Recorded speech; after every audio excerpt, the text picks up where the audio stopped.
I'm now going to jump to my third section, which talks about strategies for success of your business. I'm just going to do a quick recap before we get into section 3.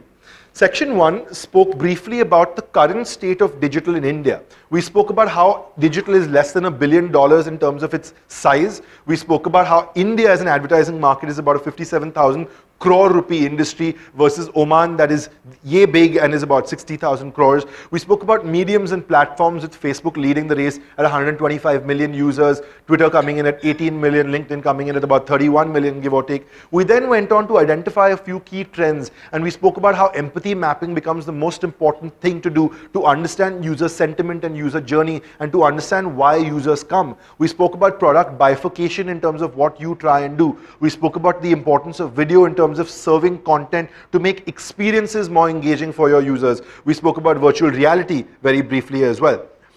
What I'm now going to do is I'm going to take a step back from looking at product and start looking at business, saying that you guys are all now trying to build good products, which is great. But at the end of the year, you would have built 100 products, you would have built 100 websites, you would have hired 40 guys, lost 30 guys, looked at a P&L and bled a lot of money, looked at a P&L and made a lot of money on some clients, tried to diversify your focus on new services, saying, can I upsell maintenance, can I upsell search, can I upsell social? And eventually, it is these strategies that you put together that make your businesses successful. So I'm going to take a step back from trends and product and industry and look at your businesses and give you a few key insights for strategies for success for your businesses. So the first strategy that a lot of Indians are very apprehensive to do is finding the right partner or finding a partner at all. Very often we notice that India has always been a land of entrepreneurs. This startup boom has come now and gotten popularized by the press, saying startups, so many $1 billion coming in every year, this one raised 500 million, etc. Doesn't make a difference. India has been doing this since years. Look at the largest business families in India, the Tatas, the Birlas, the Godrejes, the Goenka. These are all entrepreneurial families. They've all built businesses from ground up and from scratch. The only difference is that there was no VC and PE money that time, there was money from banks. But the model was exactly the same. But today the mantra has changed. Today we're saying that you can break out of the bounds of doing what your family did and you can do something new on your own. While doing that, there's absolutely no ego bashing to look for help while doing it. The best decision that I made was not starting up alone. I started out with partners who had the right expertise to complement my skill set and therefore scale a business faster and more efficiently than I could have done alone.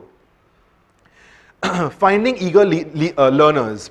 I think Felix and I both spoke about this in terms of hiring the right team when we spoke about talent. And as Sridhar rightly summarized, this is a subject that I am very individually passionate about as well. And the most important thing to do in our industry is, since our industry is not a developed industry, is find people who are eager to learn. And while we're able to find people who are eager to learn, it's equally important for us to be eager to teach them. Because if we're not eager to teach them, the fact that they have high skill or high potential or high growth curves is worth nothing to you. And eventually at the end of the year, you guys are going to go back, at the end of the quarter, at the end of the month, you guys are going to go back and look at your P&L, look at your own ROI, saying how did this guy make only X many products versus that guy contribute to making Y many products? Why am I paying one developer more than I'm paying the other developer? Why am I paying one designer more than the other designer? Why is one designer spending 4 hours a day on the internet referencing but still getting his design so right because of those references, as opposed to someone who's slogging for 16 hours a day in front of his workspace, building interface design, building experience design, but getting nothing out of it. Make the organization flat. So I'm guessing a lot of the startups and the organizations that you guys run and work in are smaller organizations where we like keeping transparency and open doors of communication, open channels of communication between the team. And it's important for team members to be invested in, Felix spoke about the business goals and the business objectives of your client. In terms of doing that, while of course there are reporting lines that we maintain, it's very important to keep organizations lean and flat when you guys start off with. Build something like this. Challenging conventional conventional agencies and their structural norms. So very often you realize when you look at large technology companies in India, and India after all is the home for large technology companies. You have technology companies in India that have taken India on the global map. The guys like Infosys and the Premjis of the world are actually spending their marketing dollars today not popularizing their organizations alone, but they're popularizing tech in India. And that is what has put India on the global map as far as technology is concerned. That is why the highest population of technology in the US, for example, is Indian as well. And it's important for us to understand how we can break those larger norms of people who try setting standards for us by doing things in our own creative ways. Find your focus. So I think one thing that a lot of people who start out in life do is they get very confused, saying that, hey, I have the capability to make a website. I can make the website in PHP, I can make it in .NET. I have the capability to make an app, I can make apps on Android, I can make apps on iOS. I have the capability to manage my clients' email solutions because I'm doing hosting as well, so I may as well run an emailer campaign for them. And very often we lose focus on what our core business competency is, what our core focus is, and our core focus is A, what we are best at doing, and B, what makes us the best amount of money. And by the temptation of taking on new work and new projects and trying to be relevantly cool to the industry, we end up losing focus. I think the most important lesson over a period of time, and over you look at quarters and quarters and quarters of your P&Ls, is that the most important thing to do is to stay focused at what you identify your focus to be. I think we spoke about this very healthily in our previous session. Invest in foreplay, educate your clients.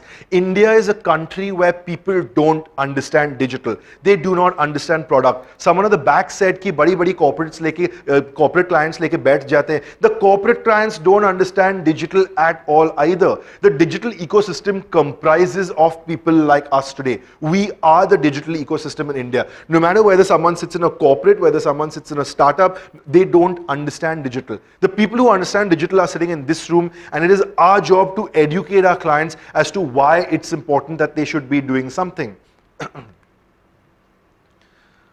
At some point of time in life, there will always be some kind of dip, some kind of failure. There will always be clients who are unhappy with you, clients who do not pay you, clients who tank products after you spent months building them. I think the most important thing to do is to recognize that failure. It's a very common Indian trait for people to take a step back and say, boss, I didn't make it, and resume and move forward in life. Very rarely do you find a lot of key entrepreneurs take a step back saying, these are the mistakes that I made. How can I learn for these mistakes? The most important thing to do post-failure is something that we do call post-evaluation. And when you build a product, you build a website, whether it's successful, whether it's not successful, whether the client makes money, the client doesn't make money, if we don't take that homework back home and do a post-evaluation, study the client's analytics month on month to understand what you have done wrong, to understand how you can better it, if not with the same client, maybe with the next client, how you can better it and therefore add more value, therefore be more relevant to your clients, therefore be more relevant to the industry, your game hasn't even started. Be patient. You may not be the first client to win a pitch. Everyone spoke about how they've lost 100 clients because of this reason or because of that reason, and some competition comes in and the competition will overtake them, or some product has failed, etc. And it's very easy for us to always blame circumstance for us losing a client or not winning a client. I think the most important thing that we all realize by sitting in this room is that patience is the only thing that keeps you going. If we say that our expectation in Q1 is to build X or to build Y worth of business and you don't do it, that doesn't mean that you won't achieve your targets in Q2, Q3 and Q4. If you have performance-oriented KPIs for your employees who do not meet them in Q1, does not mean that they will not meet them in Q2, Q3 and Q4. As far as working in an unevolved space is concerned, where your employees' expectations are not the same as yours, where your clients' expectations are not the same as yours, the only thing that keeps you as motivated people going is patience. Take chances. So while it's very important for us to find our focus in terms of what we're good at, what we love doing, and what makes us money, it's not wrong to take chances. I'm going to give you guys one key example of what take chances could potentially mean in your various different businesses. When we hire people with specific skill sets. So I am looking for a senior front-end developer. I am looking for a senior UI and UX designer. And very often, it's hard to find these profiles. There aren't skillful enough people. The guys that are there are too expensive because they worked in large internet companies. The guys that are too junior have absolutely no experience and need hand-holding. And very often you'll come by that one portfolio of that one guy who says that I am a UX designer as well as a front-end developer. And you say, hey, what do I do with this guy? He is useless to me. I'm looking for a UX designer and I'm looking for a front-end developer, two separate profiles because there's two separate scopes of work, two separate job descriptions. But it's not a bad idea to take a chance on that guy. The generation of people born between 1985 and 2000 are called the Gen Y millennials. And the Gen Y millennials comprises of people who love multifaceting their skill set. They love learning more things than they need to know. And these people love opportunities like yours to actually display their skill set and grow. And therefore, it's not a bad idea to take chances every now and then you come across someone who confuses you. The next strategy for success is budget your costs. We live in an environment today when digital as an industry is run by balance sheets and not by P&L accounts. And everyone's chasing this fictitious concept called value, saying it's okay if I bleed, it's okay if my P&L is showing negative, I will eventually build value and that value will amount to $1 billion like how Flipkarts did and sell to someone. I will go to some VC and manage to liquidate 20% of my company for a Series A round of $4 million, and we're all chasing value.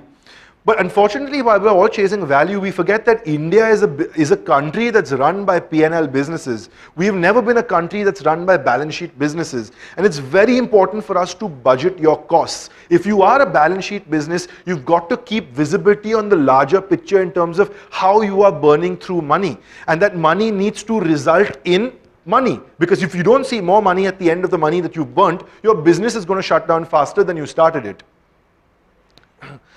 Diversified specialties, focus on holistic growth. So we spoke about finding your focus and the one key thing that you're best at that makes you money. But eventually you'll reach a point when you realize that you plateau. Eventually you'll realize that I've managed to create a team of 30 guys that can do this and they do it really well, but I can't build that team further. It's not sustainable. It's not scalable. It's not making me more money. I can't manage a team larger than that. So that's when you start diversifying. That's when you say, hey, I've managed to get the website piece really right, but I genuinely believe there's an opportunity for me to upsell and cross-sell at least 20% of revenue if I manage to bundle my emailer offering, if I manage to bundle my search offering, if I manage to bundle my maintenance offering, if I manage to bundle my analytics offering. And believe it or not, today clients want this. They treat this as part of their education and they're willing to actually pay to get educated. So if we can bundle, if we can cross-sell and upsell, why doesn't that give us the opportunity to diversify our specialties and therefore not become tech shops or website shops, but actually digital experts in a growing digital ecosystem? Learn the importance of client satisfaction, understanding numbers, HR, investing in technology. I think we've all spoken about a lot of these pointers in our morning session, but India is a country that's prided for its client satisfaction. Hospitality is something that we just know as clients. And I briefly touched upon soft skill management, where people learn how to make presentations, how to communicate, how to write emails to clients, how to reply to emails in a timely fashion, not to miss phone calls because you've missed a deadline. That's what pisses clients off. That's when clients say, I'm not satisfied with your service. It's not because your code isn't clean, but it's because you're not there at the other end of the phone for them.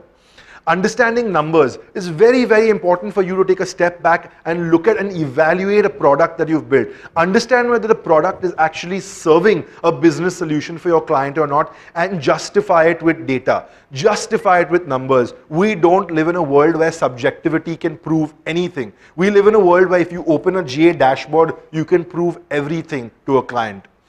Human resource management. We spoke about this extensively in the morning. I won't touch upon this again. And investing in technology. Investing in technology could be physical technology. It could be soft technology that you actually bring trainers in to teach you. Someone at the back spoke about in the morning how they would like marketing support from Resellers Club in order to sell their technology. And like how you as their product. And like how you as a business owner need marketing support to sell product, your teams need tech support to enhance their skill. Where does your team enhance its skill from, if not from programs that you can design and develop? And very often, it's the easiest thing for business owners like us to write off a training cost, saying, what do I need to train my teams for? They're writing clean code, they're making good product. But if we don't treat them, if we don't train them, they don't improve their skill set. If they don't improve their skill set, their code doesn't either get better or lighter or faster, and therefore I don't have the ability to charge my client $150 for what I charged him $100 yesterday. And finally, when you get these strategies to success right, you score.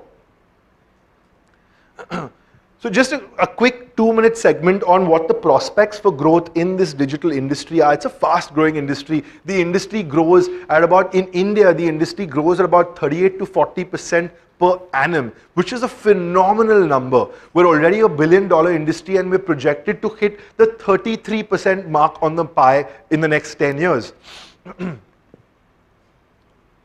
So, like I said, 38% expected to grow by 40 to 50% annually. There's a lot of capitalization happen. Something that I expected you guys to talk about in the morning when Sridhar asked you, where do you see your business in the next 3 years? The one trend that has dominated our environment and our market in India over the last 5 years is consolidation. You notice a lot of the big giants are consolidating smaller players who have specialized functions, who have built specialized products, and they want to consolidate these guys to create larger teams, larger conglomerations, and that's for the guys who are searching for value, who are looking for value. Consolidation has become a large chunk of what we're trying to do. Horizontal growth opportunity. India has always been at the behest and the forefront of being a primary tech player, a primary tech country in the world. And today, India is already sitting at the center of South Asian markets. Believe it or not, 95% of all digital and creative and tech spends of Pakistan, Bangladesh, Sri Lanka, even branching down to Cambodia and Vietnam are now managed in India. Global collaboration opportunities. A lot of large companies coming into our country, setting up base, providing opportunity, providing jobs. Please treat this not as competition. Please treat this as market creation. Let them create markets for us. Let them set up the goalposts. When they set up the goalposts and they create the demand, we are already sitting to supply. And to end with a quote from Sir Martin Sorrell, who controls WPP, which is the largest advertising conglomerate in the world. He says that currently digital is about 20% worldwide in terms of revenue, in terms of spends and size. And money will move from print to digital, money will move from television to digital, and eventually we will consolidate at about 30% at maturity globally. India is at 7 to 10%, just to show you the diaspora and the increment and room for growth. And he says that by the year 2025, 50% of all his revenues, and he owns the largest conglomerate in the world, 50% of his revenues will come A, from digital, and B, from developing countries, which is Brazil, Russia, India, and China. All right, thank you guys. With that, my session comes to an end. Hope you enjoyed it.